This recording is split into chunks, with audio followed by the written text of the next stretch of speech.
بسم الله الرحمن الرحيم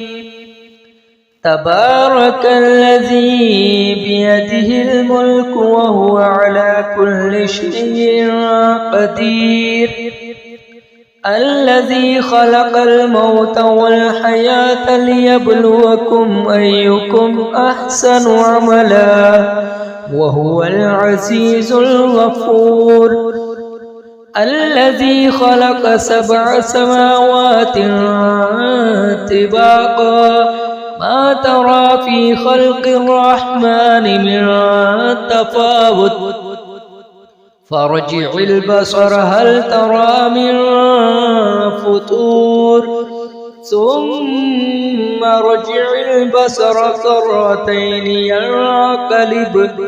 إليك البصر خاسئا وهو حسير ولقد زينا السماء الدنيا بمصابيح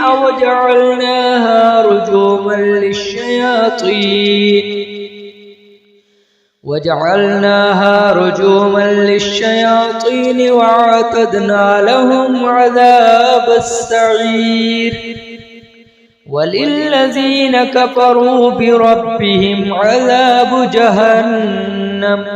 وبئس المصير إذا ألقوا فيها سمعوا لها شهيقا وهي تفور تكاد تميز من الغيظ كلما ألقي فيها فوج سألهم خزنتها ألم يأتكم نذير قالوا بلى قد جاءنا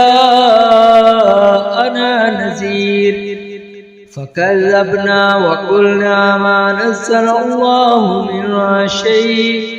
إن أنتم إلا في ضلال كبير وقالوا لو كنا نسمع أو نعقل ما كنا في أصحاب السعير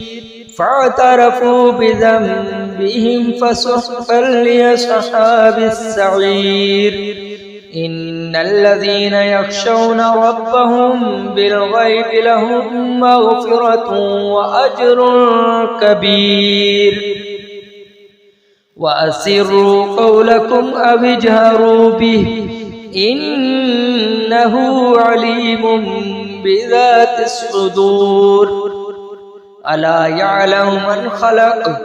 وهو اللطيف الخبير هو الذي جعل لكم الأرض ذلولا فامشوا في مناكبها وكلوا من رزقه وإليه النشور أأمنتم من في السماء أن يخسف بكم الأرض فإذا هي تمور أم أمنتم من في السماء أن يرسل عليكم حاسبا فستعلمون كيف نذير ولقد كذب الذين من قبلهم فكيف كان نكير أولم يروا إلى الطير فوقهم صافات ويقبضن ما يمسكهن إلا الرحمن إنه بكل شيء بصير أمن هذا الذي هو جند لكم ينصركم من دون الرحمن إن الكافرون إلا في غرور صدق الله العظيم.